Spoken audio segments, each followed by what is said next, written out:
Welcome back to Retiring Today. I'm here with Loren Merkle and Charlie Bottenberg. Charlie is an estate planning attorney, and we're really glad to have him on today because he's got a lot of good stuff to say. Now, just to make it crystal clear for people, because I think they're still doing that will versus trust thing at home. Maybe, Charlie, some people are. When are some of the real key points of when to consider a trust? Sure. So, I mean, anytime your assets are hitting a point where you're doing that mental,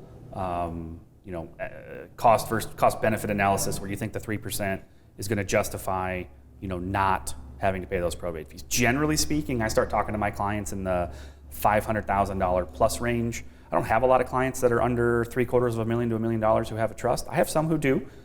There's other reasons to have trusts. I mean, there's protection. There's more control over what happens to your assets after you pass away. Do you need to dole out money slowly to a beneficiary because they can't handle the funds? Do you have special needs beneficiaries? So there's lots of other reasons why somebody might want that. But I think most of my clients are interested in avoiding probate. And given that at least in Iowa, our houses, we can't do what's called a transfer on death deed. Again, I mentioned Minnesota. You can in Minnesota. Sorry, Iowa, we can't. So you need some other vehicle in order to avoid probate. So for people who own real estate, their gross assets are at a stage where they feel like they would really like to not pay that 3% fee. That's typically where most of my trust clients come from. Yeah, so in Iowa with home values rising, you said about $500,000 level. You gave in the first segment $600,000, 3% fee, that's $18,000 cost to you. So if you have a house and it's valued at $400,000, but then you have some other assets that would put you over that $500,000 barrier, that would be a benchmark that you would say, hey, let's consider this vehicle. Because then what that means is then potentially your entire estate could avoid that probate process. Again, in the state of Iowa, if your probatable estate is south of $50,000, then you don't have all the nuance of going through the probate process with all the fees that could be tied to it. Right.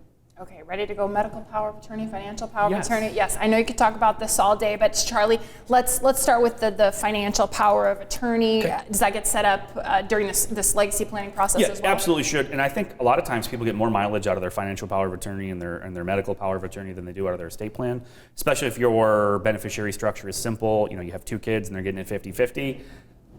Okay, avoiding probate, key, because we're not losing all those assets, but your beneficiary section of your estate planning document is going to be pretty boring, right? And that's okay. Small puzzle, right? But people really need to be aware that our guardianship and our conservatorship laws changed in 2020 to the point where it can be very prohibitively expensive to get a guardian or a conservator appointed. Why did I just bring that up? Well, a medical power of attorney, on its face, at its most base level, let somebody step into your shoes and make did I say financial or medical? You said medical first. Okay. Yeah, medical. Yeah. We'll go medical. Stay Sorry, there. I was like, wait a minute, we're talking about financial. Similar. Yeah. A medical power of attorney at its base level lets someone step in and make medical decisions for you that you could make were you able to make those on your own. So if you're somebody who has a history of dementia in their family, has a history of other long-term care, if you have a medical power of attorney, it allows your decision maker, spouse, kids, neighbor's cousin, I think that's what I said last time, to step in and make those decisions without having to get court involved, because frankly, anytime you get court involved, it gets expensive. Same thing on a financial power of attorney. So a financial power of attorney lets somebody step in, make decisions for you, pay your bills, work with your financial advisor, make sure all of those things are working the way they're supposed to, so that even if you can't, they still can without needing to go to court and getting that conservatorship. The other document that normally comes along with a medical power of attorney is called a living will. That's different than a last will that Loren was talking about earlier. The living will basically states, if you can set up parameters that give the power of attorney the ability to let you go peacefully. If you're on a ventilator, if you're on a feeding tube, you don't have brain activity, you have a terminal condition, you're not going to get better, you don't want to be in a hospital bed long term. You also get to pick some other things on there relating to HIPAA and releasing of medical records and whether or not they can harvest your organs within a certain amount of time. You get some real morbid, people are always shocked when I hit that section of the document. They're like, well, welcome to Monday, right? We're going to have a fun conversation. But they are very, very powerful tools because, yes, everyone will pass away and thus everyone should have a will. But a lot of times, illness or an accident or something like that is very, very catastrophic in people's lives. Charlie, one of the questions that I get when we're talking with our families about power of attorneys or even executor in a will is they have 4 kids. Sure. And they don't want to just identify one kid to do this because, well, that's going to cause some division amongst the other siblings. What's your take on that? What do you talk people through when they come to you and say, I have 4 kids. I don't want these 3 to feel bad, but I really feel like Junior might be the best one to handle this. How do you work them through that? So at the end of the day, my advice is always, if you are in a terrible situation and you had to call one of your kids and you cannot call all 4 and it was financial or it was medical, which one are you going to call? You can't call all 4. I'm not even going to let you. And technically we could, but we're not going to do that. And whoever you answer, that should be your power of attorney. There's ways to set it up so that it's a daisy chain. So if this person's not available, then it's this person. If this person's not available, it's not this person. Occasionally I have had some where they have 4 kids and we put all 4 kids down as a power of attorney.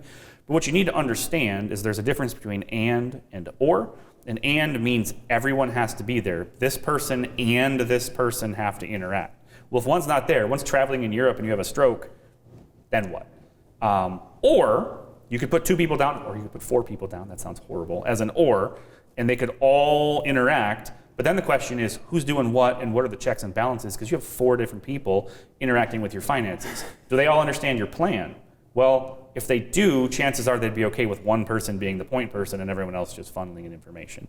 And then the last thing I'll say on that is, generally speaking, if you have 4 kids, one of them is better at finances or one of them is better at medicine than the other 3, or perhaps one of them doesn't get along with their siblings as much. And the number of times that I have people come in and say, hey, I'm financial power of attorney, or my brother is financial power of attorney and he has put my mom or my sibling or whatever in a bad living situation, what can I do? My answer is spend thousands of dollars to go get guardianship and conservatorship. That's not a document that you want. This is going to sound terrible. It's not a document you want to save feelings on. It's a document you want to make the right choice. And I think most kids will understand, hey, somebody has to be in charge. Please still talk to your siblings about it anyway. Yeah, if you have 4 people in charge, odds are things aren't going to get done. We've all been in a group project. Yeah, exactly. So have one in charge, and you can assign one to the medical power of attorney, one to the financial power of attorney, one as an executor.